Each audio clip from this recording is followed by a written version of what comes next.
75 years ago, as war raged in Europe and Japan, delegates from all over the world gathered in Bretton Woods, New Hampshire, to build a new global financial system. Through their creativity and collaboration, billions were lifted out of poverty all over the world, and the American middle class was created. But nearly a century later, it's time to recognize that the global economy has changed. We need a new system, one that builds on what worked, free markets and free people, and changes what doesn't. We need a new path for the future of capitalism, so countries can heal fractures within their own economies.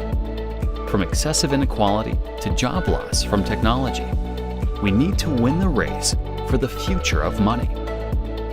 The rise of digital currencies, the long-term health of the euro and the dollar. We need to harness all the tools of economic statecraft, from using sanctions and trade policy wisely to reining in financial crime. Most of all, we need to remember what they knew in 1945. Economics, finance, and foreign policy are all part of the same story. This is a time to restore and rebuild America's collaborative economic leadership. This is a time for geoeconomics. Good morning, everyone, and welcome. I'm Jenna Ben Huda, Executive Vice President at the Atlantic Council. It's my real pleasure to welcome all of you to this special event that marks the launch of new research by our Geoeconomics Center's inaugural class of Bretton Woods 2.0 Fellows. The IMF and World Bank are turning 80 this year, so if ever there was a moment to think about reform and reimagining of these critical institutions, this is it. And the Atlantic Council and our Geoeconomics Center has committed to being a place where these ideas can flourish. It was in this room, well, our virtual room today, and our room at the Council 18 months ago, that Secretary Yellen issued a call to action on the future of the Bretton Woods system. She reminded us rightly that it was not after the war, but during the war in 1944, in fact, just a few months after D-Day, that the Bretton Woods Conference took place in New Hampshire. The delegates gathered there to build a more prosperous future, even as they fought to secure the present.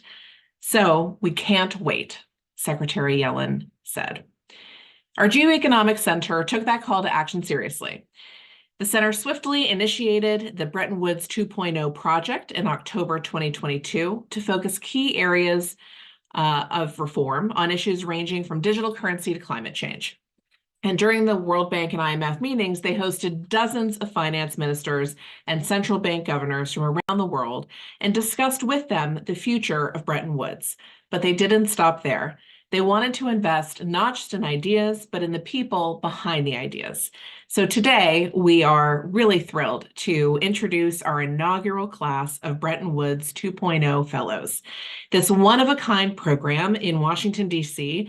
is designed to nurture a new generation of professionals to reshape the landscape of global economic governance.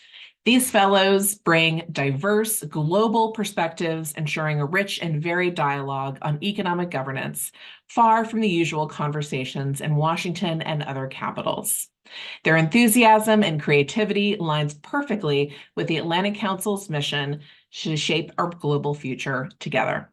And I believe it also captures the true spirit behind Bretton Woods.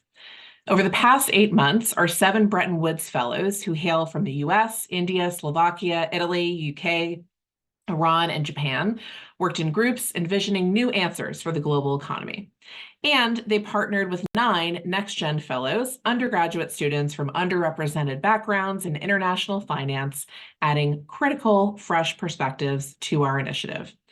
This event is just the beginning of a year filled with significant gatherings, research, and analytical work focused on the future of the IMF, the World Bank, and the World Trade Organization. But I will leave all of those next steps and more to the director of our Geoeconomics Center, Josh Lipsky, when he wraps up today. But first, let's get to the new research. I'm pleased to introduce Amin Moini, As a macroeconomist at the Geoeconomic Center and a faculty member at both Columbia University's Climate School and American University's Department of Economics, Amin has played a pivotal role in developing and leading our Bretton Woods 2.0 project. Amin, the floor is yours. Thank you, Jenna, for that kind introduction and your insightful remarks. Good morning. I am Amin Moini, macroeconomist at the Atlantic Council's Geoeconomic Center. Over the past 2 years, I have worked alongside my colleagues at the center on the Bretton Woods 2.0 project, which was officially launched in October 2022. Since then, we have published more than 30 reports and policy memos and convened more than 50 events around various topics related to Bretton Woods institutions and global economic governance issues. Today is yet another event marking the end of our first round of Bretton Woods 2.0 fellowship. A bit on the fellowship before I start my conversation with our guests today. Global economy, finance, and trade are facing an increasing number of multifaceted challenges, which call for new and out-of-the-box ideas to make them fit for purpose for the remainder of the century. This is exactly where our Bretton Woods 2.0 fellows come in. As young professionals passionate about the global economy and its governance structure, they have spent the past 8 months conducting in-depth research, engaging in conversations with current and former IMF, World Bank, and WTO officials, and providing unique insights on these institutions and the critical role they play in the global economy. Their objective have been to propose practical reform proposals that would enhance the governance, effectiveness, and efficiency of the Bretton Woods institutions and other IFIs and MDBs. Our 2023 cohort of Bretton Woods 2.0 fellows are with us today. Allow me to introduce them very briefly. Greg Bronstein, Joel Christoph, Shirin Hakim, James Gardiner, Sonia Muzikarova, Sienna Nordquist, and Utsav Saxena. They are here to share their research and insights with us on 3 reports they have worked on. The reports are live on our website and ready to view and download. And they are titled Governance Reforms of the Bretton Woods Institutions, Navigating Subsidy Reforms at the WTO, and Developing an Agenda for International Financial Institutions and Central Bank Digital Currencies. Today in this panel, I have the privilege of talking to Sonia Muzikarova and Sophia Bush. They are the authors of the report entitled Navigating Subsidy Reform at the WTO. Sonia is a political economist with a focus on the region of Central and Eastern Europe. Before joining the Atlantic Council's Geoeconomics Bretton Woods 2.0 project as a fellow, she held several senior advisory roles, including to Slovakia's Foreign Affairs Secretary and the National Bank of Slovakia's governor. She has also worked for ECB and OECD. And Sophia Bush is an assistant director at the Atlantic Council's Geoeconomic Center. In this role, she supports the center's events and research at the intersection of economics and foreign policy. Prior to joining the Atlantic Council, she worked for the economic section of the U.S. Embassy in Riyadh, Saudi Arabia, and the Office of the U.S. Trade Representative. Welcome and thank you for being with us today. Sonia, let me start the conversation with you. Can you provide a brief overview of your report for our audience?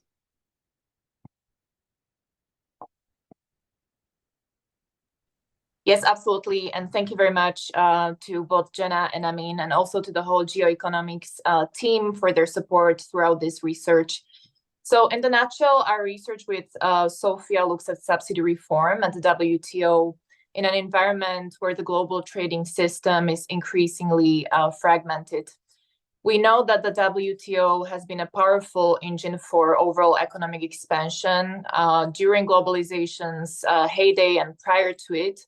But we also know today that it is known for being rather ineffective in certain realms, especially when it comes to settling disputes and holding countries accountable for unfair trade practices, which is a problem for several reasons. For one, the WTO till this day plays a crucial role for providing a platform for resolving trade disputes between member countries.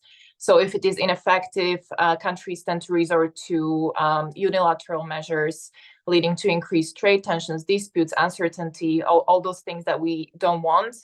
And also when it comes to developing countries in particular, they rely on the WTO to ensure fair treatment and to also address their unique challenges. So if the WTO is ineffective in addressing these concerns, this tends to also hinder growth prospects and poverty reduction.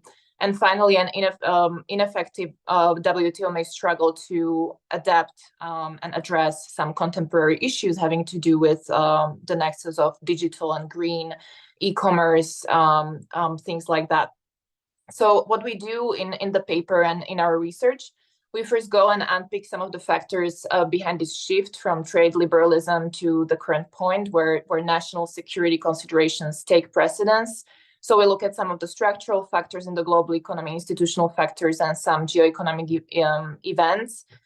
And against this backdrop and against some of the changing underlying assumptions, with the key assumption being that countries didn't used to weaponize their dependencies against each other, but now this has come undone. We focus on subsidies and the WTO agreement on subsidies and countervailing measures, or the SCM, as being at the core of the WTO issues. So we know that SCM establishes some ground rules on the use of subsidies and provides some mechanisms for challenging governments that contravene these rules. But there is a lack of comprehensive framework to effectively address market distortive practices. So I'll just stop here, and I'm sure that we will get to the more granular facets of the paper later on. So over to you, Amin. Thank you, Sonia. Indeed, a very timely report given the global geoeconomic landscape these days. So Sophia, our research at the Council shows that the share of trade in global GDP increased from 25% in 1972 and peaked at 61% in 2008. However, after the global financial crisis, that ratio declined steadily to 57% today. In your opinion, what are some of the main structural factors contributing to the relative decline of the share of global trade to GDP in the past 15, 16 years? Yeah, definitely. And thanks, Amin. It's good to talk to you. I'm excited to get into the report. So if we go back 15 years, that gets us into the midst of the global financial crisis.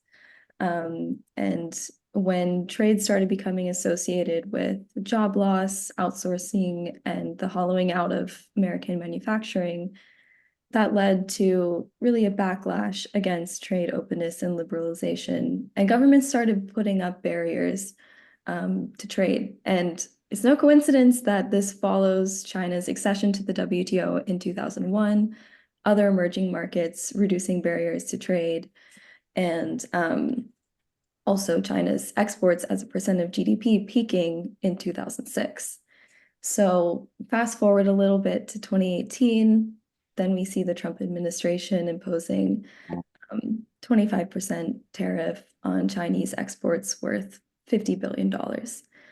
So I think really that's kind of the roots of how we got to where we are today, and the US attempts to bring China to address so-called long-standing unfair trade practices.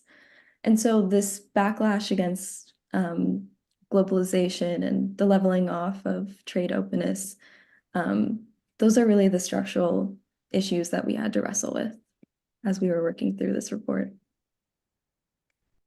Interesting. Of course, China as the world's second largest economy and the largest trading partner of many countries is important issue to discuss in this report. So Sonia, you mentioned that the WTO has gone from being at the forefront of the international rule-based order to today being perceived as somewhat of an ineffective at settling disputes and holding countries accountable for unfair trade practices. What events might have propelled this shift in WTO's role? Right. Thanks, Amin. So I think Sophia has mentioned some of these catalysts as well, like pertaining back to the global financial crisis. In the paper, we also mentioned the legacy of the Doha Round, which was one of unfinished business and propelled many countries to pivot towards bilateral and plurilateral trade agreements. But you could tell that, given the sequence of crises in the recent several decades or so, each crisis has unpicked the free trade / globalization paradigm a little bit. So Sophia mentioned the global financial crisis. Then we have the pandemic, which has exposed supply chain risk and spurred worry about concentration in China. So we started hearing about reshoring and friendshoring and decoupling and these kind of things. Basically it ceased to be about minimizing costs and maximizing efficiency along the value chain exclusively, and security started to become valuable in itself. And I think this paradigm peaked also with Russia's invasion of Ukraine, with the weaponization of gas supplies against Europe, which lent even more authority and validity to the national security paradigm. But it is not just geopolitics and geopolitical events. I think the standing of the WTO also shifted due to its capability to deal with some unfair trade practices, because when you end up with a situation where a member state engages in a wide variety of trade practices designed to, let's say, maximize its import and minimize imports, it is massively subsidized. This has done knock-on effects on the whole economy, creates trade disbalances, job displacement, perhaps threatens existing investment projects government may have poured billions of dollars of taxpayer money into. It also tends to debilitate the government's ability to deliver on its green ambition and green promises and public goods and things like that. But not to be just negative, there is also some silver lining. For example, with the late agreement to cut state subsidies for the fisheries sector, which we have seen come together in June last year. So this is really good news for both multilateralism and the environment.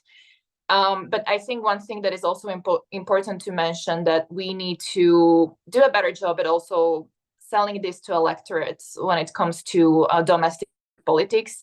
The benefits of trade and multilateral organizations such as the WTO, because if we don't, this tends to undermine not just these institutions' effectiveness, but also their credibility and the ability to carry out their mandate. So this is also very important. You mentioned the Doha rounds, Sonia. Correct me if I'm wrong. That happened, the first trade negotiations for Doha happened in 2001. And it still is ongoing, it's unfinished business. Is that correct? Yes, this is the case, yes. Very interesting. Sonia,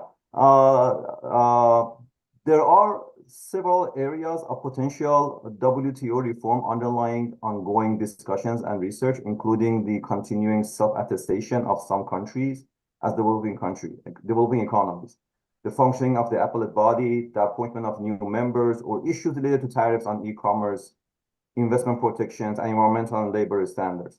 Why the focus on subsidies in this report?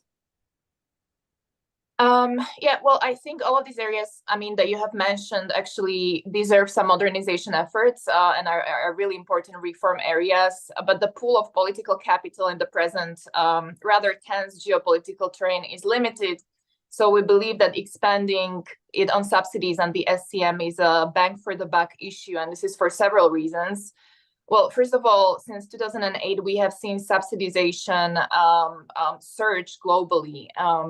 And this is including the world's largest economies and across a variety of sectors, including aluminum, semiconductor, even fossil fuels, with harmful interventions exceeding liberalizing interventions. So basically bad subsidies exceeding good subsidies or subsidies that you can actually substantiate.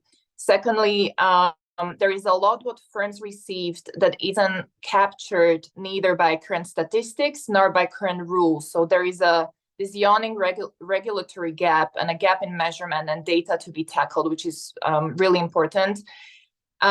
Three, while the negative impacts of subsidies are well documented in both domestic and international markets, it so happens that governments tend to subsidize the wrong things. So we see financial support for fossil fuels, for legacy technologies, for legacy market players, which then tends to crowd out innovation and R&D, and even sometimes support degradation of public goods and the environment. So that's a huge issue. And then, of course, subsidies, especially those that are not notified properly as per WTO rules, are an increasing source of trade disputes and retaliation. So it's a really good area of reform to focus for many of these reasons. Interesting. So Sophia, Sonia has spoken on some of the inefficiencies of subsidies and how subsidies challenge WTO's ideals, but subsidies are not a new tool for governments. So why now? Why are we discussing this now in detail? And why do we need to address the subsidies at this point in time?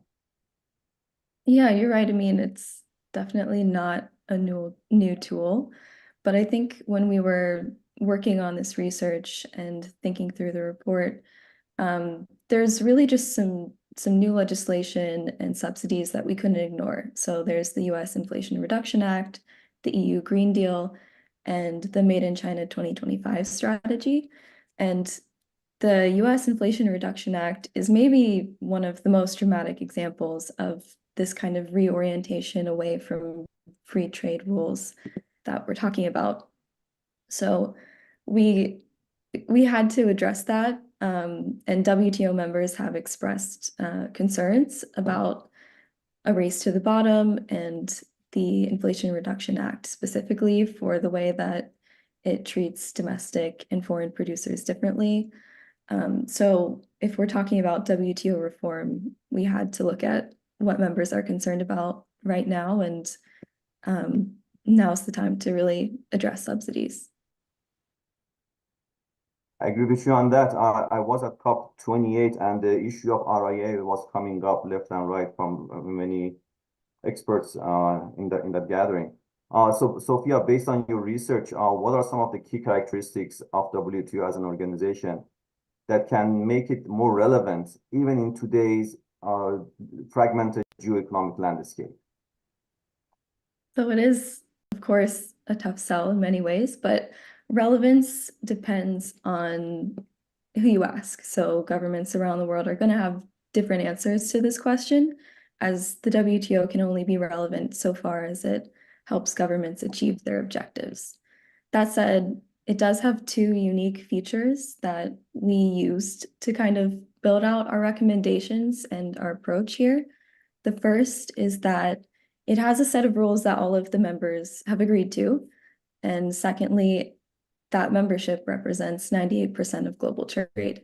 So what we get from a set of rules that everyone has agreed on is many benefits, one of which is that it's easier for businesses, especially small businesses, to know how to operate globally. And then it also encourages economic growth. These tend to be things that governments like, so definitely in line with government's objectives. And then on the second point, with membership representing 98% of global trade, it is a double-edged sword because that kind of representation makes it difficult to come to a consensus. But as Sonia mentioned, with even the 12th Ministerial Agreement on fisheries subsidies, when agreement is reached, it can really facilitate change on a large scale. This agreement in particular on the fisheries is the first trade agreement historically that has been focused on environmental subsidies or environmental sustainability. So I think when you look at the potential to enact widespread change, yes, it comes with difficulties, but we don't think it should be ignored, and that's where we're coming from for our recommendations. Yes, you just mentioned your recommendations. That was where I was going. So what are some of the priorities for reform action when it comes to WTO? Sonia, if I may start with you. Yeah, sure. So we suggest, as I have mentioned, addressing some of the regulatory gaps when it comes to the SCM. So regarding harmful measures that, let's say, fall into an ambiguous area of legal interpretation, where they don't exactly fit basically the SCM definition on a subsidy. Also using intensity of subsidies in line, for example, with the agreement of agriculture, where it could limit the amount of financial support for trade distorting subsidies, while other subsidies geared towards social ends and global public goods remain untouched. One thing that we have also delved into, and we're not the first ones, actually, some of the works that we have looked at also very much recommend this, is incentivizing increased transparency, monitoring, and especially notification on subsidies to prevent dispute, because especially the failure to notify has been an increasing source of disputes.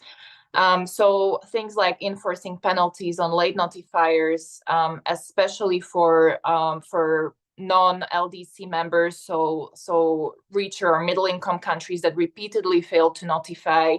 And there have been several proposals floated by researchers to this end. For example, proposals have focused on barring delinquent members to preside over WTO bodies, or access WTO information sources, or even being subject to specific reporting at the General Council, or a designation of an inactive member. So there are several ways to approach this, but it's something that definitely needs to be strengthened. And I think it's even practically doable. It's an area where change can be forged. But that said, I think any reform at the WTO, any change requires a clear ownership of this agenda around shared interests. So given the current geopolitical landscape, we propose that this could be led by the transatlantic leadership, by the United States and Europe around shared interest. And here Europe should play a lead role in helping modernize the rules, because it's one of the world's most outward-oriented, economic areas. And also the US-China cooperation on subsidies currently seems quite unlikely. However, that said, basically the leadership should develop a truly global framework around subsidies that would also catalyze global effort and address concerns among least developed regions, and really mind their interests as well. So if we are talking about the subsidy reforms, your report also talks about funds for North-South subsidies. Can you explain that a bit? Yeah, definitely. So one of the things that we were thinking through is, if the WTO does evolve to allow subsidies on global public goods with the environment in mind, it would need to level the playing field and manage the fallout from that. So what we recommended was that the WTO might coordinate with multilateral development banks to ensure that LDCs are able to receive funding and resources so that they too can develop these critical industries and minimize trade distortions. So the WTO's mandate doesn't consider, or really it's not fit for purpose for distributing funding and resources, but working with other MDVs and the Bretton Woods Institutions more broadly could help achieve that. Yes, this is somewhat similar to IMF's proposed green corridor, that for global public goods, especially when it comes to environmental goods, the issue of subsidies has to be dealt with very diligently, and not with a broad stroke of economic theory that all subsidies are bad, right? So there is some element of gray areas here, indeed, when it comes to subsidies on environmental goods. So we are almost running out of time for this panel. Some last thoughts of you guys on regarding the risks facing global trade multilateralism in 2024 and the decade down the road.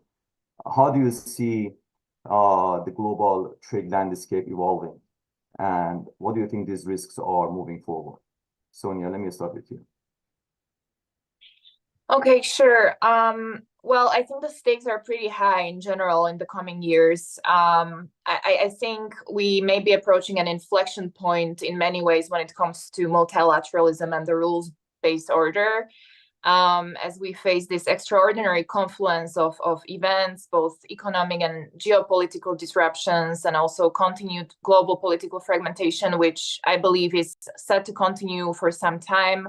And also we have entered a period of high uncertainty, high risk, high volatility, and I think that is also here to stay.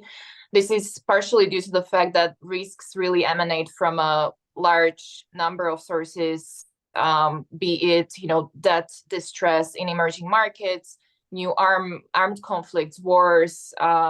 There are new technologies on the horizon, cyber attacks, disinformation. There really is a lot of risks on the horizon. Of course, also climate change risk and environmental stresses, things like that. But I think it's really important to also realize that many of these disruptions tend to affect the hardest the global South, and we really need to kind of attune to that and calibrate our strategies of the global community to that. And the global community needs to cater to the global South more in terms of solutions. Otherwise, I think the West may find itself more alienated from the rest of the world, and this may then propel global economic fragmentations even more. So this means that it's also a decisive time, I think, for the Bretton Woods institutions to reclaim their relevance. So it's really good and important that the Atlantic Council is doing this work and that we have done some of this research, because they really need to be a part of the solution going forward. Otherwise, we may see the system continue losing influence, and we don't want that. Certainly, we don't want that. Sophia, what are your thoughts moving forward? So I think first, looking just at 2024, this is a big year for elections. 78 countries around the world are heading to the polls. And then this includes the US and the EU and India, and 7 of the G20 countries. So I think when trade is an election issue, and it certainly is in the US, trade being on the ballot really leaves room for a lot of uncertainty in the coming year and years after, when different administrations come to the helm. I think looking to the broader picture, though, because you did mention the coming decade, and that is definitely a bigger question. But I think really what Sonia was touching on with risks to multilateralism is there's also just a lot of missed opportunities. So thinking especially of the US, looking to for example, to the UK and India are nearing a free trade agreement. This is something that the US has really not been engaging with, and it's a missed opportunity. So I think as governments negotiate between national security concerns, rising industrial policy, and protectionism becoming more of the norm, I think there's just a lot of missed opportunities that can be gained through multilateral negotiations and cooperation. Indeed, an important year, 2024 elections in around half of the countries in the world. So it is very critical, and trade is always on the ballot when it comes to elections. So we are out of time. Thank you, Sonia and Sophia, for being with us today and sharing some of the highlights of your report. As I said before, the report is now live on GeoEconomics website. I would like to now transition to Emrugan Busari to walk us through the Bretton Woods 2.0 website and the fellowship. Emrugan is an assistant director at the Atlantic Council GeoEconomics Center. He has been an instrumental team member working on the various aspects of the Bretton Woods 2.0 project from the very first day of its inception. Emrugan?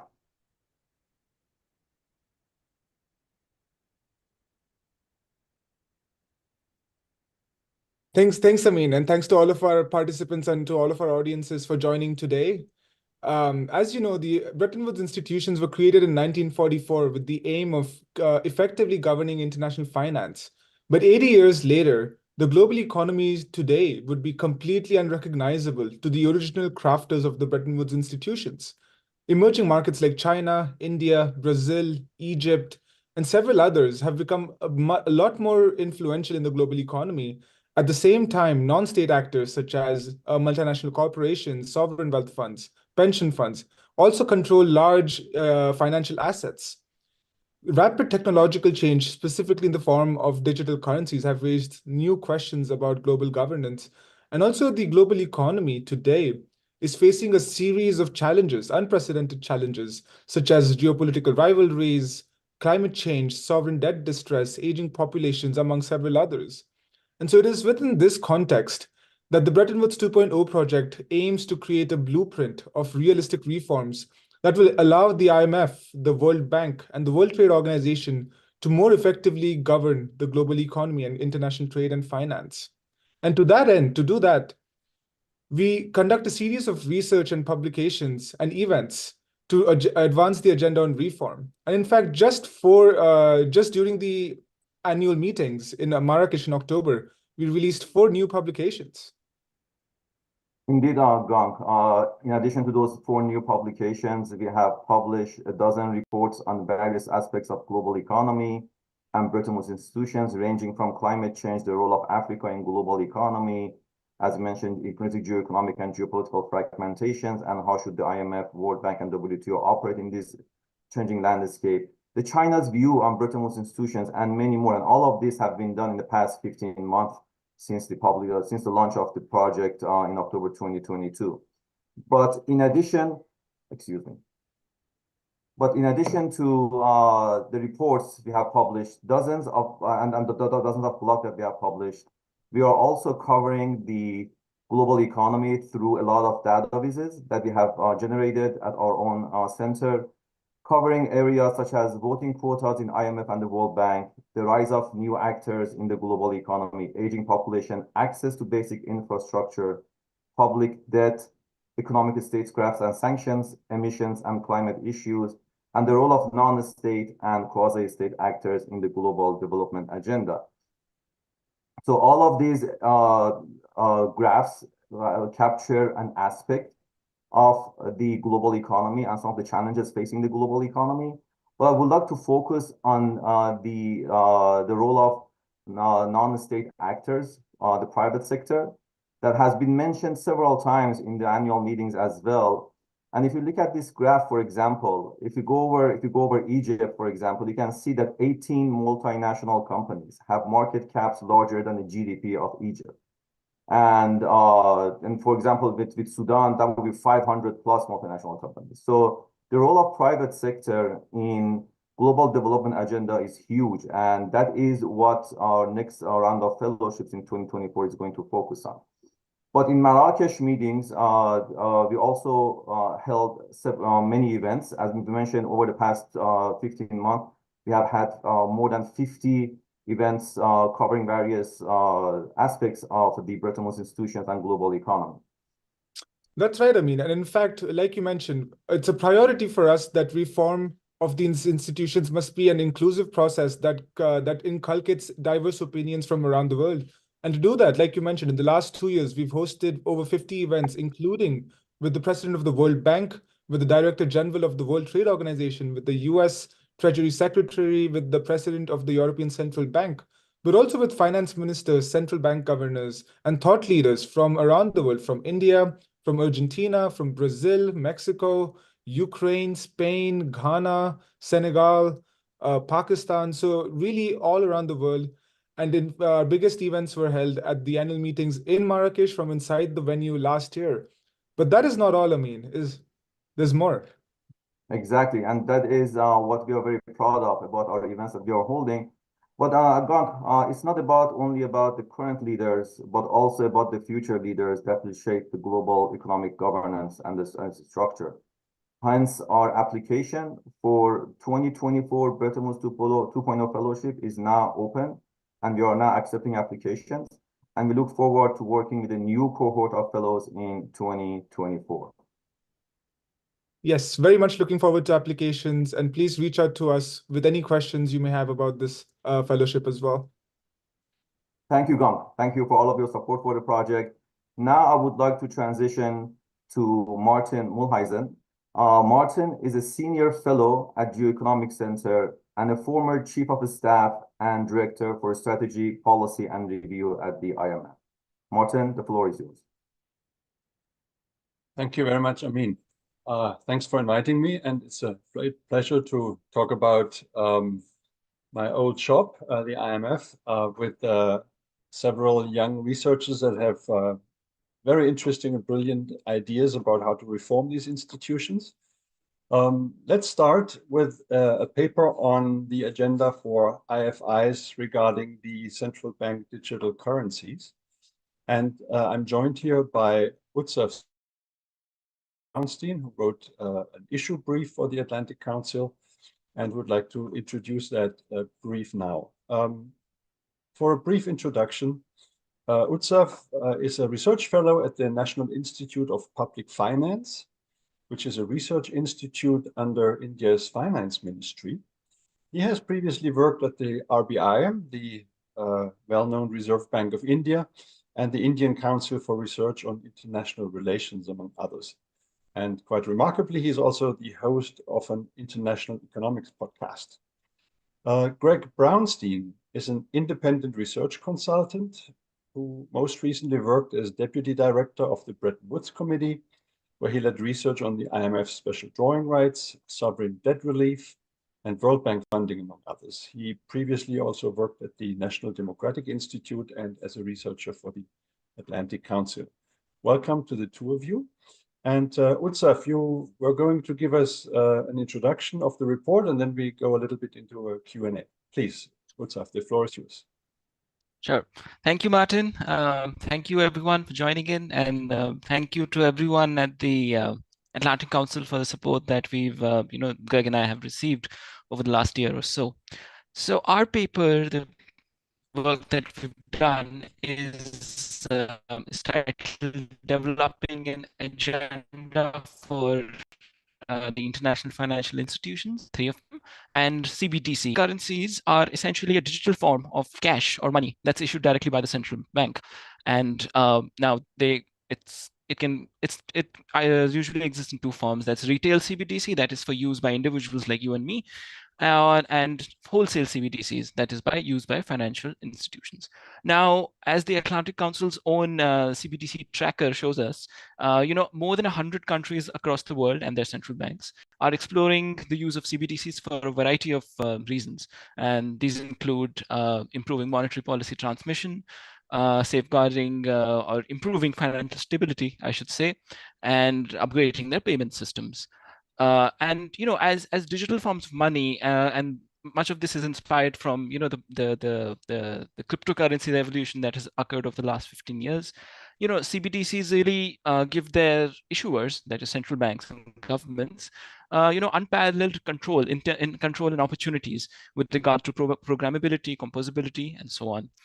And therefore, they represent a sort of unique opportunity, but also kind of sort of parallel challenges at the same time. Now, international financial institutions, including the Bretton Woods Institutions, the IMF and the World Bank, have taken note of countries' interest in central bank digital currencies. And the interesting part is their mandates almost intersect directly with the challenges and opportunities that central bank digital currencies provide. So, for instance, as a new form of money, CBDCs might one day form, what would be the fuel of the global financial system, and that has consequences for financial stability. So that is where the IMF comes in.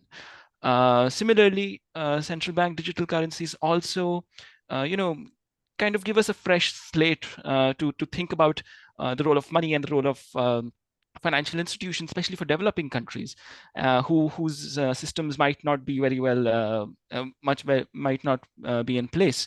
And as a result, this is where the World Bank comes in with its focus on broader economic development. And finally, and this is not a Bretton Woods institution, but really one that sort of predates both the IMF and the World Bank, the Bank for International Settlements, the BIS, as a forum for everything central bank related. They've been very active in the realm of CBDCs, and their innovation hub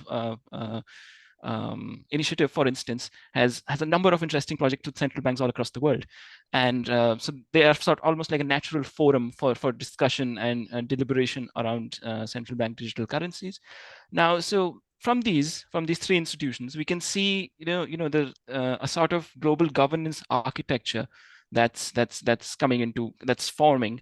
And what we wanted to see through our report here is that whether this architecture, this emerging architecture, was appropriate, effective, and sufficient to manage this global transition towards digital money. And we focused on three institutions here: the World Bank, the IMF, and the BIS, as mentioned before. And we have provided a brief assessment of what these institutions are doing, with some recommendations with what they could possibly do better. That's it. Back to you, Martin. Thank you, Utsef. So before we go a little bit more into the details, let me ask you perhaps more like a fundamental question, right? The CBDCs, they have caused a lot of excitement for a couple of years already, but there's still quite a number of people that wonder what this is all about. I mean, we've been making electronic transactions with credit cards, PayPal, and I don't want to make kind of any advertisements, Venmo or Bitcoin, for many years already, even internationally, right? So Sure. What is really new about these CBDCs, and why should we worry about the financial architecture? Sure. That's a fantastic place to start, really. So, as you say, digital payment methods and digital forms of money have existed for a while now, since the 1990s. So, to make a distinction, I would take a step back and say, and just go very briefly into the theory of money, so to say. And I'll keep it very short, so I don't want to bore any of our listeners. So essentially, when we think of our existing system of money, there's really two parallel tracks. So on the one hand, you have physical money, right? Your banknotes and your coins. And these are issued directly by your central bank. So often in many countries, you will have, this is a liability of the central bank, as in the central bank is responsible. It is the weight and the reputation of the central bank that is backing your money, because paper notes in and of themselves wouldn't have much value. And this is your fiat system, essentially. So this is one track, so to say. The other track is, what is called the two-tiered system of money, really. And essentially, you have a central bank, with which your commercial banks have deposit accounts. And you, as a customer, on the other hand, would have accounts with the commercial bank. And this is essentially your second track, and much of it is now digital. It wasn't until, say, the 1980s and the 70s, but now it's all entirely digital. And really, when we say, again, not to mention any companies, but when we talk about our credit cards, our debit cards, our payment apps, all of them operate through the banking system, so to say. So for instance, if you make a transaction, say if you pay a merchant, so what happens is there are some 5 or 6 steps that occur. So you have your own bank, you have a payment gateway, you have a payment processor, you have a card network, then you have the recipient's bank account, and then the recipient's account, the recipient themselves. So, there's a whole value chain and of participants. And in contrast, I mean, with cash, it's really nothing, right? So, of course, most central banks, I do think they sort of allocate cash management to commercial banks. So that's there. But for the purposes of, distinguishing between central bank money and bank money, as a commercial bank money, I think we can maybe abstract from that. Now, just to go very briefly into CBDCs, we've talked about cash, now CBDCs. With CBDCs, essentially what they're trying to do, and this is apparent from comments and speeches made by central bankers all across the world. What they're trying to do is they're trying to take advantage of the latest developments in technology, which is, of course, that started with Bitcoin in, I think, 2009, where essentially it was a system of instant settlement. Right? So you make a payment, it gets settled instantaneously. And that's not really a function of our banking system now, as of this moment. So that's one. Another way I would say it is that, transactions are settled in a P2P manner. And of course, there are many efficiencies related to this. So what this is for Bitcoin, and what central bankers are doing is trying to get some of these advantages into their own realm and essentially issue money that is backed by the central bank, has all the authority and the safety that we would associate with central bank issued money, but again with some new modern and novel features which bode well for various purposes. So for example, payment systems and financial inclusion and so on. Okay, so in a way we're kind of cutting out the banks from the electronic part, because we now have a CBDC, which is a direct claim on the central bank. So this sounds like, okay, so we're having an improvement in or change in the domestic financial system. But Greg, now we're talking about the international architecture here, of course, right? And so how do we go from the domestic to the international? How does the international financial architecture need to evolve if CBDCs become a more widespread reality? What kind of specific important work needs to be done? I think before talking about the evolution of the international financial architecture, it's important to think just a little bit about some of the implications that CBDCs present to that architecture. And there are many of them, and we go into some of them in our report. But just to mention a few of them, among the largest implications of CBDCs for the international financial architecture is related to financial stability. There's been a lot written about this, and Utsav and I largely agree that there are pretty significant financial stability implications if we are to transition into a world where central bank digital currencies are kind of the dominant form of money. This could happen in really two ways. So there could be financial stability implications with regard to the speed of cross-border transactions. If we start to see kind of rapid acceleration of cross-border transactions, it could become harder for policymakers to manage their economies. So that's one part of the kind of financial stability implication. The other part is about dollarization and about monetary sovereignty. If in this kind of new world of central bank digital currencies, we find that citizens of emerging market and developing economies are able to access currencies in greater quantities than they had previously, we could run into real problems with monetary sovereignty, which would then present challenges in terms of managing an economy during a crisis. So financial stability is one of the major implications, but there are important other ones also. Just to name a few of those, I mentioned previously that CBDCs could include new monetary or fiscal policy tools in the toolkit that policymakers have at their disposal. We could see implications with regard to financial inclusion, and there are, of course, implications related to cybersecurity. So I just wanted to kind of start there to indicate that central bank digital currencies do have serious implications for the international financial architecture. That being said, in our paper and in kind of how Utsav and I were thinking about this, we don't think that those implications are such that the IFIs that constitute the international financial architecture really need to undergo revolutionary changes. We don't see this as kind of a revolutionary moment with regard to the international financial architecture. We see it as more of an iterative one. There need to be adaptations. There need to be improvements in certain things that the international financial architecture does, but we don't see the implications of CBDCs being significant enough to warrant kind of a full-scale renovation of that architecture. So what do we think they need to do? How do we think that the international financial architecture really needs to evolve?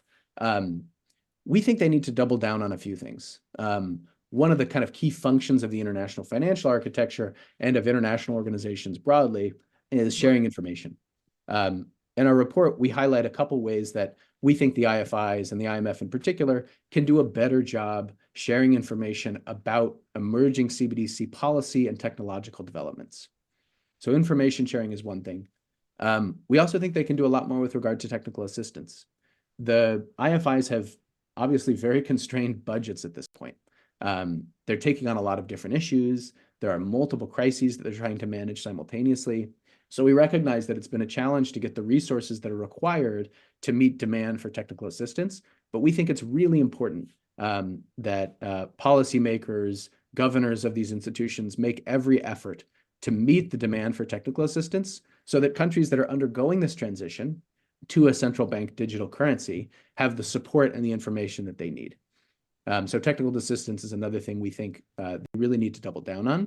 And then the other one, and this is kind of a theme of our conversation today, is about diversification in governance.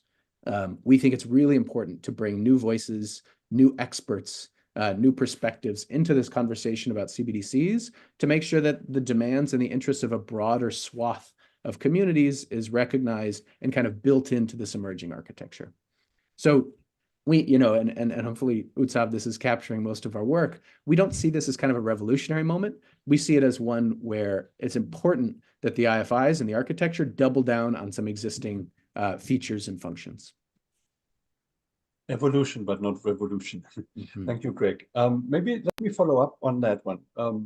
Because one big issue that the IFIs are facing, not just regarding CBDCs, but in other areas too, is global economic integration, how to preserve it, or how to kind of fight the risk of more fragmentation. In the CBDC world, China already has one up and running. They've been the front runner on the development and the implementation. Compare that to the US and maybe even Europe, where they seem to go about it very slowly. The ECB has studied it quite heavily. The Fed seems to be a little bit behind it, deliberately. But how do you see kind of this evolving? Is there a risk that because of this different pace of development, there is greater fragmentation? And how could the international financial institutions help in that? Yeah, this is a really important question. And it's one that WTOs and I spent a lot of time thinking about. There has been kind of a lot of discussion in policy circles, in academic circles, about this risk of economic fragmentation and the role of CBDCs with regard to that risk.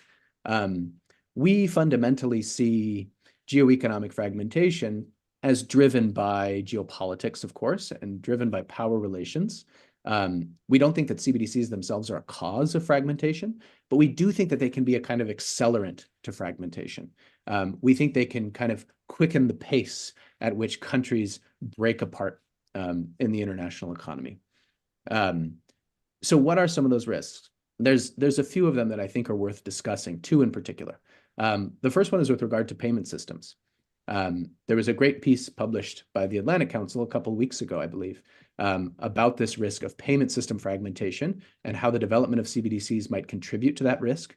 And that paper argues essentially that the kind of the current trajectory that CBDC development, both on a technological and a policy side, is heading, suggests that in the near future, we're likely to see clusters of countries that have interoperable CBDCs that are able to transact much more easily with each other.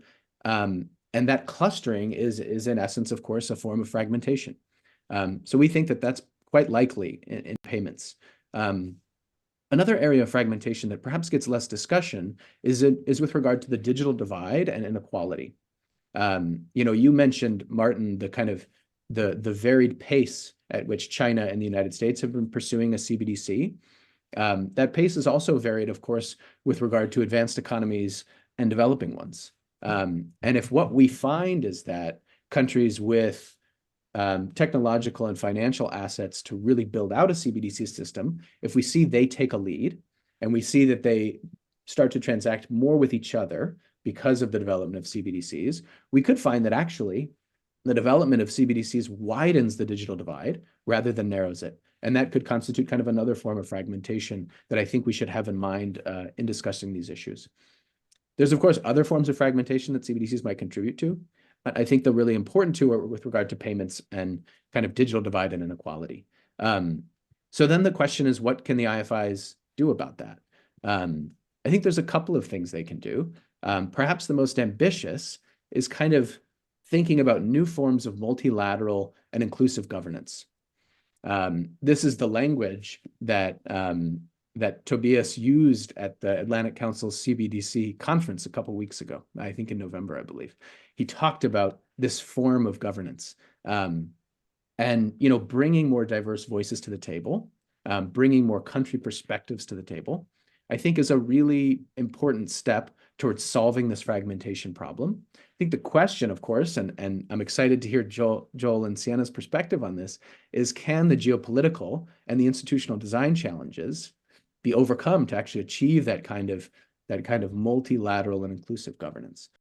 So that's perhaps the ambitious kind of solution to this problem of fragmentation. I think there's other things they can do. There's ways that they can encourage integration. Setting up stronger incentives for pro-integration policies, sharing information about the harms of fragmentation. Those type of functions are well within the mandate of institutions like the fund, and is something they could do to try and encourage kind of integration and discourage fragmentation. And then, ultimately, I think one of the important jobs of the international financial architecture is to support countries as they undergo this transition. It's quite clear that we're in a moment of transition, whether it's with regard to geopolitics or managing the transition through climate change, or even managing this transition with regard to central bank digital currencies. And I think one of the key things that these institutions needs to do is support countries as they go through these transitions, recognize that there are risks that are inevitable, and figure out how to mitigate those as best we can. So that's kind of where we landed on fragmentation, but it's a really sticky question, and one that, frankly, I'll be continuing to think about for a long time. Thank you, Greg. And you referred to the speech by Tobias Adrian, the director of the monetary department at the IMF, a bit earlier at the Atlantic Council conference. Now, you mentioned a very important aspect, Utsav, that you also referred to, which is the issue of the development potential of central bank digital currencies, and not widening the digital divide. Do you see any concrete evidence, Utsav, that the development of CBDCs can help developing countries? Is there concrete evidence for this? And just deepening down a bit on what Greg said, what should be the priority for international financial institutions to help in that process? And since we're about running out of time, maybe a 2-minute answer would be great. Thank you. Sure, absolutely. So with regards to, say, the development potential, so I think we've tried to be a little precise in the way that we've gone about this, in the sense that we've mentioned development potential, not necessarily development benefits, because really the evidence base, right, for a CBDC based architecture aiding in development outcomes has not been comprehensively developed. And Greg and I spoke about this at length, I think, during our interactions. But at the same time, there do exist, I mean, on a conceptual level. So it would make sense that if we are starting from like a clean slate, as I mentioned earlier, that the basic financial functions that we would say count as part of financial inclusion, that is access to a bank account, credit, make the ability to quickly make deposits, even insurance, payments, those sorts of things. These in many countries around the world, we tend to take these for granted, but they're really not in a good state as far as EMDs are concerned, and of course that varies across countries. And we feel that if once the central bank tries to step in and create a whole architecture, not just the currency itself, I do think that there is some potential there, in the sense that, say, consider a mobile wallet which has CBDCs that is perhaps offline, and of course BIS project has actually looked into this, and so that's a nice way of, again, like Martin, you mentioned, that kind of circumventing the not so great financial system in the country, if in a given country, if that is the case, but at the same time it gets them under the net, so to say. So that's one on the financial inclusion side. Another aspect I would say very quickly is that, if with regards to government functioning itself. So for instance, one of the benefits of a CBDC-based architecture is that it would be transparent, and this is, again, this is supposed to be a distinguishing feature from say cash. And really, I think it can lead to more transparency on the part of government operations. So, for instance, treasury management, payments to, say, subnational or regional governments and schemes and those sorts of things. So, really, we do think there is some potential here. And this is all in the domestic sphere, so to say. And I think IFIs, need to sort of build an evidence base, and whatever that might be. We're not necessarily CBDC advocates.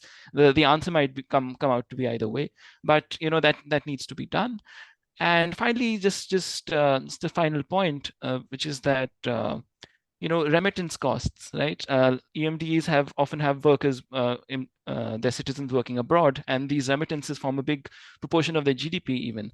And hence a CBD, sort of a cross-border system that makes use of CBDCs, maybe interlinked CBDCs,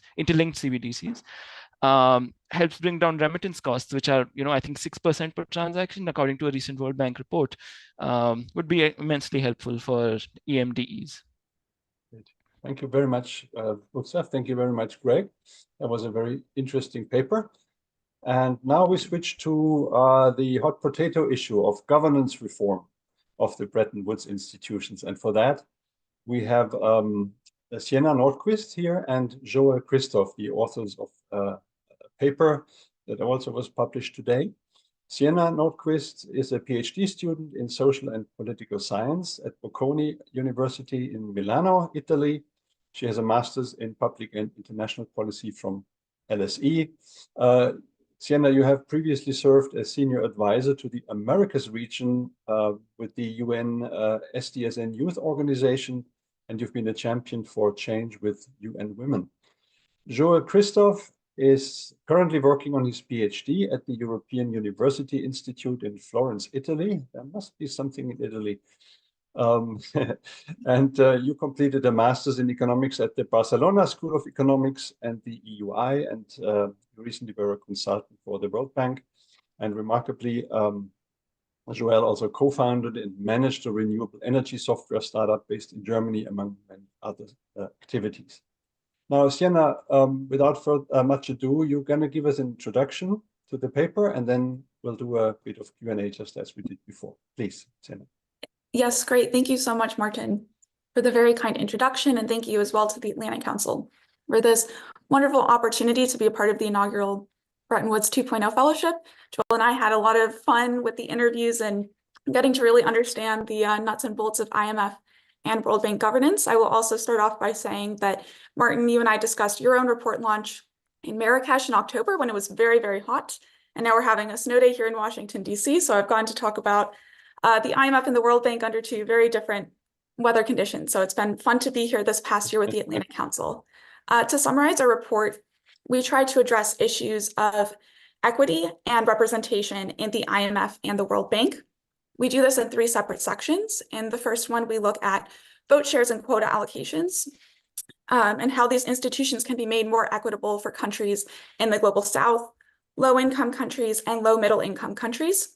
Second, we look at the representation issue. So this is the selection and the election of the executive body within both of these institutions. So we look at the president and the vice presidents at the World Bank, as well as the managing director and the deputy directors at the IMF. And third, we look at how the development bodies within these two institutions can have a greater role and a greater say in the future of development issues, as well as representation. So this is the IMFC, the International Monetary and Financial Committee, as well as the Development Committee of the World Bank. I'll kind of piece together some of these moving parts. So to start off with the voting reform, which is really the crux of this issue. So there has been no substantive vote reform since 2010 with the 14th General Review of Quota. The 15th General Review that then took place in 2020 had no changes from 2010, and then concluded just this past December was the 16th General Review of Quotas, which did increase the capitalization of the IMF. So there will be more capital available to dispense to member countries and member states who need lending. But unfortunately, this did not increase or change in any way the vote shares. So there's still this issue of overrepresentation of the G7, as well as overrepresentation of states that are high income, and an underrepresentation of low income and middle income countries. Part of this representation issue, as well as one of a per capita basis. So we find in our own report, which we encourage those of you in the audience to read the report, to look at some of our graphics and see some of these historic changes from 1944 to today. We can see that these G7 countries have an overrepresentation, and there's also this issue of per capita overrepresentation. We propose 4 solutions to this. The first is that the subsequent and future vote reforms can be made automatic, rules-based, and transparent. The second is that we can have weighted voting on specific issues. We use climate change and high pollution as one of our examples in the paper itself. And we use as a model for this solution the qualified majority voting that is used by the Council of the European Union. Third, we propose the creation of a committee modeled like the Group of 24 countries that can have a consistent and continuous discussions in the IMF and the World Bank about governance reform. So this is not just something that we talk about every 5 years, it's something that is continually discussed with these institutions. And fourth, we try to address the issue of European representation. So those of you that are IMF experts and have been keeping track of this for some time will know that one of the issues in voting reform is that in the last general review that actually led to substantive change, so the 14th review in 2010, one of the things that was agreed upon was a shrinking of the number of chairs delegated to European states on the executive board of the IMF. This has never been resolved and is one of the roadblocks to having really substantive reform now in the 17th general review of quotas that will take place in 2028. Now I'll turn kind of to the issues of the selection of the executive board. So this is looking at the president at the World Bank as well as the managing director at the IMF. First, we propose a regional rotation. So one of the issues is that the US de facto gets to choose the president of the World Bank and the European countries get to choose the managing director of the IMF. So we propose a regional rotation system that can ensure that each region feels that they are represented in the executive body of these institutions. We also propose doubling the size of the deputy directors and vice presidents on these institutions. And we see this as a way to really make the executive board more accountable to the other institutions and governance functions within these organizations. We think it'll help with the consensus-based decision-making processes that they use, as well as, again, increase representation because it will allow more constituencies to be represented on a daily basis on these issues and these discussions. And third, again, we look at the IMFC and the Development Committee. So we propose, first of all, that they get to create quarterly reports, which will be given directly to the Board of Governors and to the Executive Board, so that they are more a part of the daily process and trying to understand the development issues and how those can really make an impact and be a more integral part of these institutions. So that's kind of a brief summary. I know we're going to get into a lot more of the details and hopefully talk about geopolitical fragmentation as well and why that's a motivation for some of these changes that we need. Right. Maybe as a follow-up, just hitting on that last topic, the fragmentation. When we think back, there was a reallocation of IMF quota and other reforms back in 2010, in the aftermath of the global financial crisis. Now, we've just had COVID, which was another huge crisis, but not much really happened. In fact, we just had a quota increase without any reallocation of votes. So what do you think is the difference between the situation back in 2010 and why do we have grid vote now? Yes, thank you. So as you mentioned, there's a very big difference between 2010 and 2024. So the first is that the reason there was this impetus in 2010 for these really massive changes in the voting system in the 14th General Review of Quotas was because there was geopolitical consensus, which was being driven by leadership of the G7 to respond to the Great Recession and to make these institutions more representative, more equitable, and something where countries could get lending. So again, this was, the IMF and the World Bank were about to face the Eurozone crisis. They were dealing with the Great Recession, high unemployment, whereas now we kind of have the opposite issue of high inflation and supply chain issues after COVID. So these are, first of all, very different economic crises that these institutions are trying to address, as well as, of course, very different geopolitical realities. So there was, first of all, more G7 leadership on this issue and more G7 motivation to have voting reform, whereas now because there's tension within the G7 itself over other issues and other foreign policy issues, as well as rising pressures from the BRICS countries and the fact that they're trying to provide alternative lending in the Belt and Road Initiative and other different lending institutions and lending arms. So really, the argument that we try to make is that it's because there is geopolitical fragmentation now that it's even more important that the G7 have a leadership position and reform these institutions and get this institutional buy-in from countries like China and India, who are not represented on a nominal GDP or a per capita basis within these institutions. So if we want them to agree to the liberal order, to have buy-in in the rules-based order, then there needs to be some type of change or shifting of power that allows those countries to have more votes. At the same time, we propose different structural mechanisms by which the G7 can try to retain their leadership and power within these institutions. And we think that the rules-based, transparent, automatic adjustments, which we use a model for that based off of how the Asian Development Bank does their selection, we think that can help with that as well. A second point I just wanted to make is that, again, some of the issues in 2024 are rooted in that 2010 reallocation. So as I highlighted in the summary, the issue of European representation and the fact that the European seats need to be downsized. We propose some potential compromises for European states in our paper. So if any European ministers of finance are listening, please do read the report and maybe take some of those into consideration. And then my final and last point will be that the COVID crisis really does highlight some strengths and weaknesses of the IMF specifically, and how its governance reform and potential has and has not helped in this current crisis. So first, in terms of strengths, the IMF launched the Poverty and Growth the Poverty Reduction and Growth Trust, which provided massive amounts of lending to low-income member states in need at 0% interest rates. So these were non-concessional loans that provided massive help and stimulus at the beginning of the COVID crisis. But rooted even within that strength is a weakness, which is that the amount of lending a country was eligible for was based off of its quotas, or in other words, its capitalization that was putting into the IMF. So those states that already had low quota shares, because we were stuck in the 2010 reform period, were not able to access as much lending as they would have been able to if the 2020 general reviews of quotas had been successful. And we're also now seeing that some of the austerity policies that were adopted in the wake of IMF lending after the Great Recession had negative impacts on the healthcare systems and led to some of these structural inequalities as well. Martin, I turn it back to you. Thank you, Senna. Now, I'm playing the role of a very conservative G7 politician now who would say, well, you know, if you have a bank, the lending conditions are usually determined by those who provide the capital to the bank. And for the IMF, the G7 shareholders alone hold about 60% of capital. They also provide 70% of the borrowing capacity, including the PRGT trust that you just mentioned. Together with other industrial countries, it's almost 80% or 90%.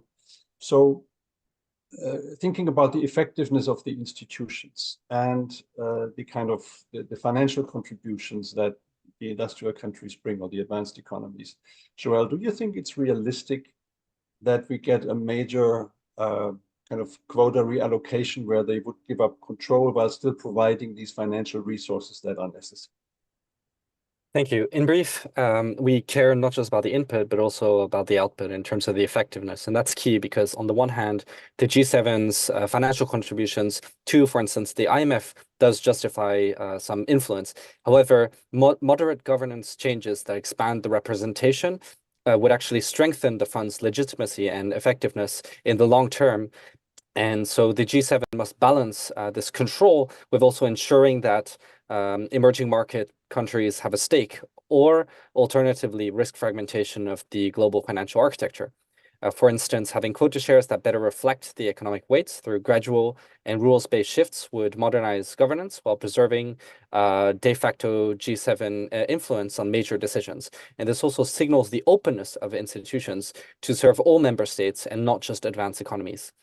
Additionally, G7 countries could champion issues that target the needs of vulnerable countries. For instance, expanding concessionary lending facilities and weighting votes on climate financing.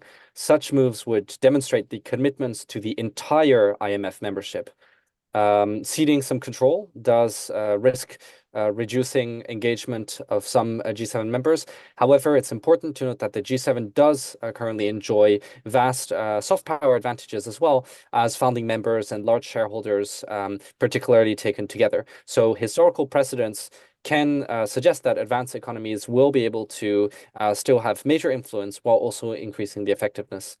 Revitalizing the IMF's governance also can be seen as ultimately supporting the interests of G7 states because linking the rising giants economically, for instance, India and China, into these institutions can also reduce fragmentation risks in other domains, and making governance more equitable without compromising effectiveness, thereby ensures that the Bretton Woods institutions can remain premier global financial organizations for 21st century challenges.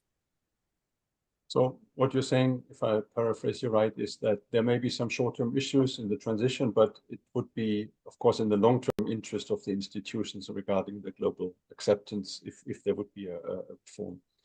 Now, let me maybe ask you how far one could go with that reallocation. I mean, for example, if you exclude the Security Council, the UN usually works on a one country, one vote basis.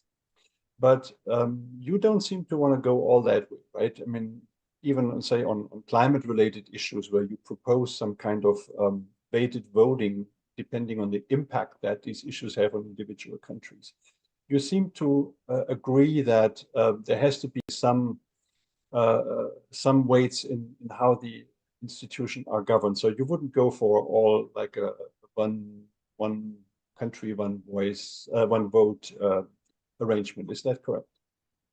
That's correct, Martin. So when looking at our report, it is somewhat radical in some portions, but not as radical as a one country, one vote proposition. And there are a few reasons for this. The first is that we see other international economic governance institutions that would be an example for this, like the UN, as somewhat paralyzed in the midst of the current crises that we're experiencing. And the IMF and the World Bank are institutions that we cannot have paralyzed in moments of crisis. The IMF needs to be able to lend to states in need, and the World Bank needs to be able to focus on long-term development missions if we're to make an impact on things like climate change, to keep stability, to keep peace and prosperity as we undergo a geopolitical transition and a changing economic infrastructure in the future of capitalism and all of that. A second point is that we do, however, say that the low-income global South countries need significantly more representation within these institutions. So this is countries that are somewhat large, like China and India, as well as small and developing states.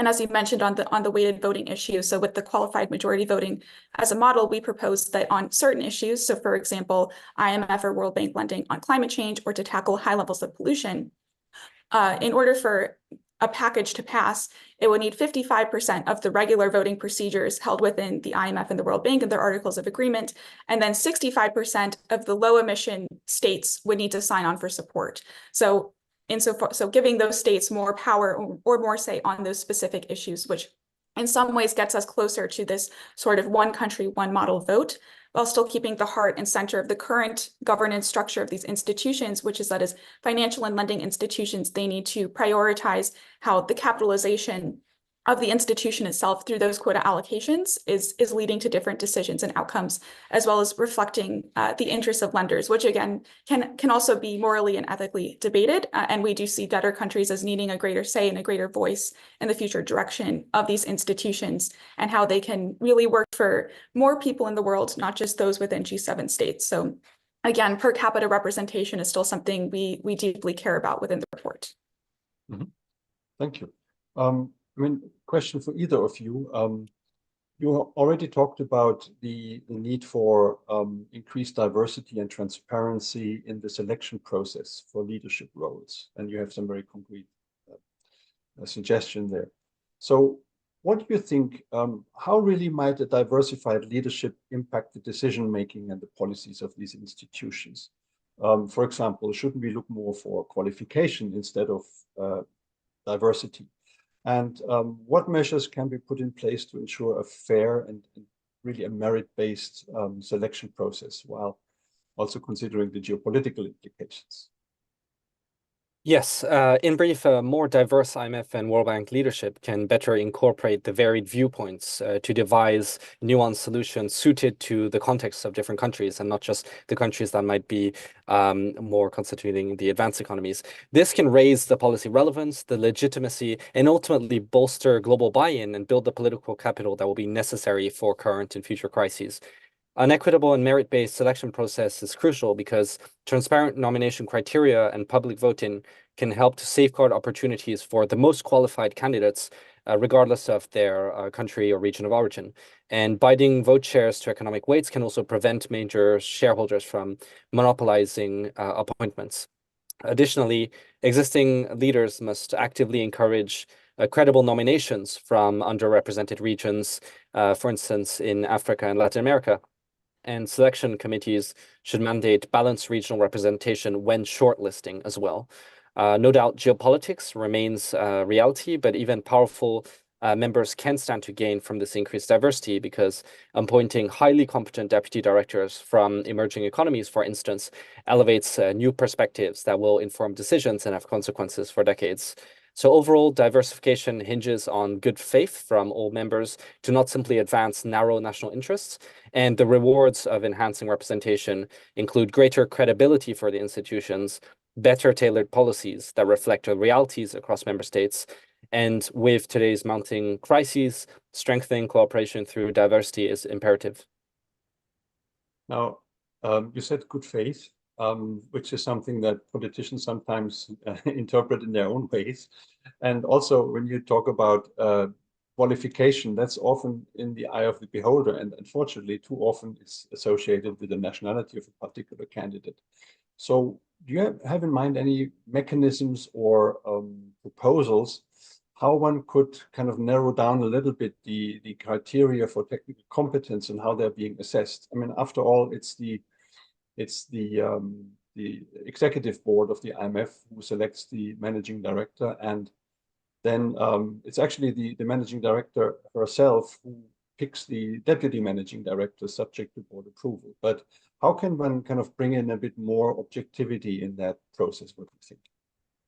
So we provide a few different mechanisms by which a merit-based selection can really be made the heart and center of this. So first of all, again, diversity really is the focal point of our conversation. So looking at a regional rotation system, which we do think would actually in the long term help the merit-based process. So if you know in advance, okay, in 5 years' time, the executive body is going to rotate to having a leader from Africa, then hopefully you can use those 5 years to try and do a competitive search for who might be best to lead this organization in 5 years' time, knowing the direction of this institution and this organization. We also think that both the IMF and the World Bank should make more of an effort to do their recruitment for all of their staff, more than just outside of only US academic institutions. So looking abroad, I'll do a plug for Bocconi here, maybe looking at institutions like Bocconi and how they can hire from non-US universities and get some different economic perspectives from that way. So still having people in these institutions that have very impressive economic backgrounds, but not necessarily a US only opinion or view of the world or way of approaching the economy. Second of all, in looking at how we can have the vote reform itself, we say that there should be an expert panel of economists that are able to determine what the real GDP ratio is for these countries. In order to attract those experts, we follow a model of what the WHO Joint External Evaluation Committee. So that could be another additional model or body for the IMF and the World Bank to look at when trying to increase the merit-based selection. And third, we look at the World Bank country offices in their current form. So the World Bank country offices, so not those in DC, but those based around the world in the member states, have really localized knowledge, and the staff and individuals that work there get to know the NGOs, the government, local people who are really working on these issues and making a difference in the development space. So we think tapping in as well to the staffing and to the needs of those country offices is another way to bring localized knowledge into these institutions, while still focusing, of course, on diversity as well as merit-based selection and election of these different leaders. Thank you, Sienna. Joelle, in the 2 minutes that we have left, what did we talk about? What didn't we talk about yet? What other options are there for the institutions to be relevant and effective? What do you think? Sure. There's, in brief, many different options that should be on the table because sometimes there's going to be gridlock, particularly in terms of the longer term transitions of the quotas and voting shares. But that doesn't mean that no progress can be done in other dimensions. So as my colleague Sienna highlighted, there's many different dimensions where we have to consider, for instance, the personnel decisions, what are the priorities that are being passed through to the managing director, and what are also the broader relations, for instance, between the World Bank and other regional development banks. There's many different areas where we can see there's opportunities to continue to make progress, even if prevailing geopolitics might make progress difficult on other fronts. So we have to seize the opportunities where they are and ensure that we don't limit ourselves to perhaps the most headline issues. Great. Lots of food for thought. Thank you very much, Sienna and Joelle, for an excellent discussion, an excellent report. Also, again, Utsaf and Greg, for your paper on CBDCs. I really enjoyed the conversations. And with that, I'm going to give it back to Josh. Thank you very much. Well, Martin, thank you so much. And I want to thank you for all the guidance and leadership you've provided in the Bretton Woods 2.0 project, as well as Amin, Mugonk, and someone who's not here but has been critical in the structure of all of this, Naomi Aladakoba, who is a former Young Global professional with us and helped create our Next Gen project. And I want to recognize our Next Gen fellows, as well as all of our Bretton Woods 2.0 fellows, for putting together these fantastic reports, the research they've done over the past 8 months, everything they've contributed to this inaugural project. When you're trying to do something new, there's a lot of experimentation involved, creativity, flexibility, and I appreciate everyone working with us, working with the Geoeconomic Center, working with the Atlantic Council to explore something different through this project. Now, I want to pick up on something Sienna said in the conversation, Martin, which is we need these institutions in a time of crisis. And I think that captures so much of the ethos of why we think this is so important, why we've made this part of our work at the Atlantic Council. If we didn't have an IMF and a World Bank, I believe, and I know many of us have had this discussion, we would create something like it. So the question is, what do we want it to look like in the future?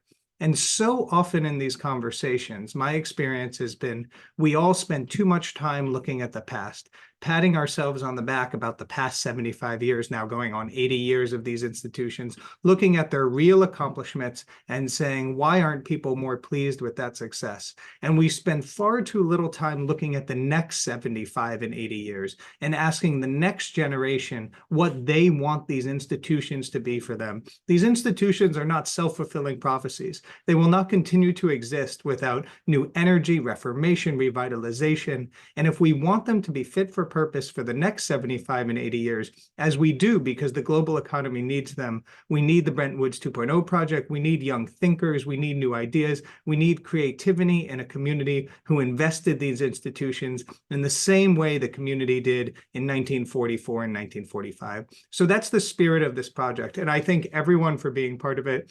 I want everyone to please continue to follow our work at the Geoeconomic Center at the Atlantic Council. We'll continue working on this in the months ahead. You could stay tuned for our programming at the IMF World Bank spring meetings, where we'll host finance ministers and central bank governors from around the world. Thank you all for being with us. From a snowy Washington, we wish you a good rest of the day and a good rest of the week.